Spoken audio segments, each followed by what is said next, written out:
Gracias, señor presidente. Bueno, el tema que se ha venido discutiendo ahora en la tarde, por favor, si prestan atención, voy a tratar de ser muy breve. Es un tema realmente bastante sencillo, y es sencillo porque no necesitamos ser abogados. Si nosotros le preguntamos al ciudadano de a pie si el hecho de recortar los sueldos durante 7 años, no pagarles las remuneraciones, gratificaciones, quedarse con el refrigerio, ¿constituye o no una infracción a la Constitución en base a los artículos que se han mencionado?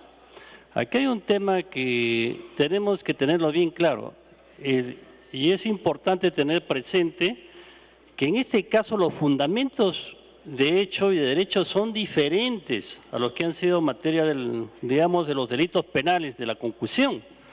Y por lo tanto, en este caso no se aplica el principio de non bis idem, que exige obligatoriamente que haya identidad de sujeto de los hechos y los fundamentos. Es por eso que para este caso concreto no se puede alegar lo mismo. Y este principio solamente funciona para las sanciones de carácter administrativo que están vinculadas a los procesos penales, en ningún caso para los procesos políticos. Entonces es una materia completamente diferente y que no tiene por qué generar la confusión que aparentemente está ocasionando. Cuando el congresista Humberto Olave formula la denuncia, dice que este hecho de recortar los sueldos está atentando contra la dignidad de la persona humana y contra la dignidad del derecho de los trabajadores.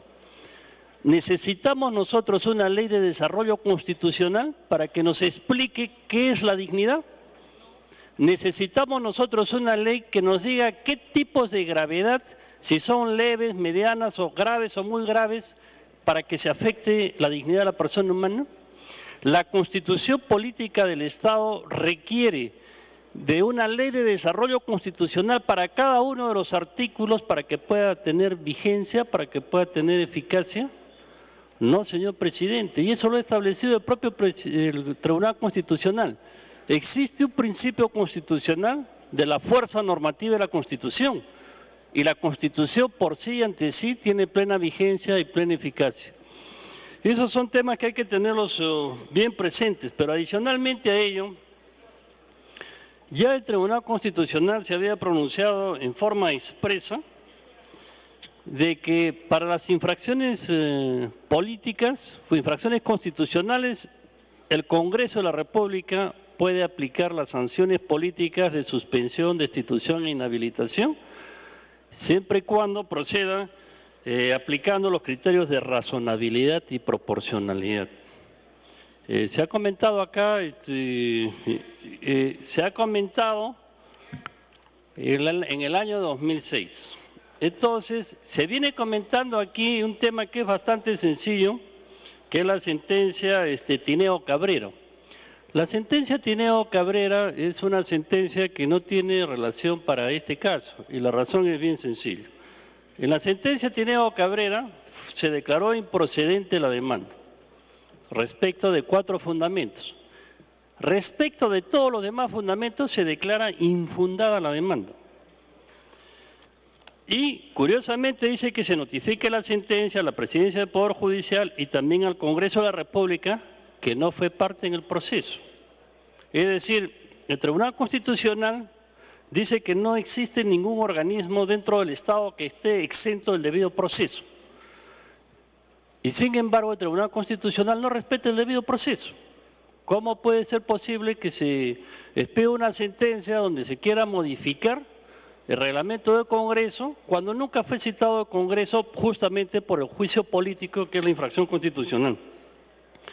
Entonces, es cierto que y es muy importante lo que se ha manifestado aquí, ¿no? ¿Esto forma parte de la doctrina constitucional? Sí. Y aquí en la Comisión de Justicia se aprobó el informe diciendo que los magistrados del Tribunal Constitucional habían cometido delitos de infracción constitucional. Señor presidente, se concedió 2 interrupciones, pues si usted lo permite, excepcionalmente una tercera. Una por excepción, congresista. Presidente, pero es que lo que está sosteniendo el congresista Falconi es un legicidio inaceptable. O sea, como él interpreta que una sentencia o los miembros del Tribunal Constitucional han cometido inconducta porque no le gusta una parte de la sentencia, no puede decir que la sentencia no se aplique. Él tiene que aplicar la sentencia. Si no le gusta la sentencia, entonces que presente un recurso ante la Corte Interamericana. Pero no puede decir, no, interpreto que los miembros del tribunal han cometido una infracción porque no respeta y la sentencia no vale. ¿Qué criterio es ese, presidente? Es insostenible para un abogado. Congresista Falconi. Agradecemos la intervención del congresista, sino que hay que estar atento para poder hacer las críticas correspondientes. Esta sentencia Tineo Cabrera es un precedente vinculante, no es un precedente vinculante. Expresamente el Código Procesal Constitucional, en el artículo 7º, el título preliminar, dice en qué casos las sentencias tienen efecto vinculante. ¿Y cuáles son los supuestos para el efecto vinculante? En primer lugar, que exista divergencias o contradicciones en la interpretación de los derechos, a juicio del tribunal. En segundo lugar, que los operadores jurisdiccionales o administrativos resuelvan en forma errónea.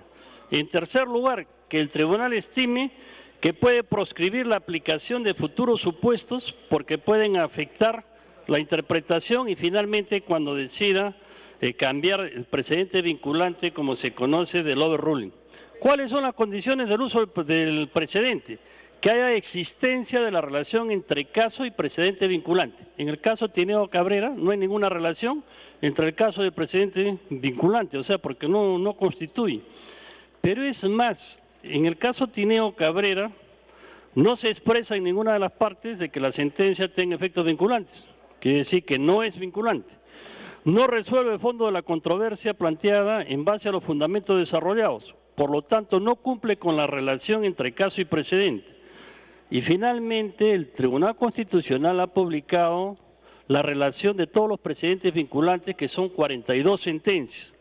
Y dentro de esas sentencias no aparece la de Tineo Cabrera, pero sí aparece la sentencia 3760 del 2004 del caso de Gastón Ortiz Hacha respecto de la inhabilitación política del presidente Alberto Fujimori.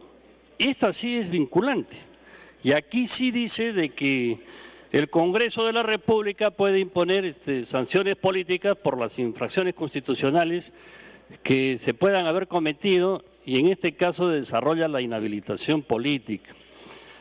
Hay un argumento que nosotros no desechamos, que es importante que se pueda perfeccionar, que se modifique la Constitución en algunos supuestos donde definitivamente puede haber casos flagrantes de infracción constitucional, eso es correcto.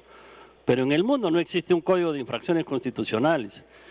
Se ha hecho también mención a una persona que ha intervenido de que ya existía una ley de acusaciones constitucionales del 17 de junio de 1834 que se ha puesto como ejemplo, pero esa ley solamente se refería a la comisión de los delitos en el ejercicio de la función. Entonces nosotros no estamos en contra de que se perfeccione la Constitución. La congresista Marta Chávez es la presidenta o coordinadora del reglamento del Congreso para la modificación. O sea, eso hay que seguirlo trabajando.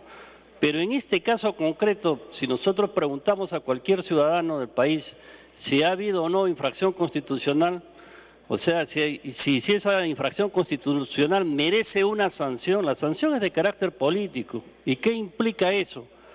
Quiere decir de que nosotros no estamos juzgando si es delito, ese es un tema completamente aparte. Quiere decir de que este funcionario ha perdido la confianza que el gobierno y finalmente el Estado le ha conferido. O sea, aquí no hay una sanción penal, que para eso justamente es el antejuicio. En ese sentido, señor presidente, estando creo aclarados todos los temas, respetando todas las posiciones que me parecen válidas, interesantes, y que será más motivo que a partir de ahora nos pongamos a trabajar para mejorar nuestra Constitución y por supuesto el reglamento del Congreso, le pido al señor presidente del Congreso que lo someta a voto y le alcanzo el proyecto de resolución legislativa. Muy agradecido, señor presidente.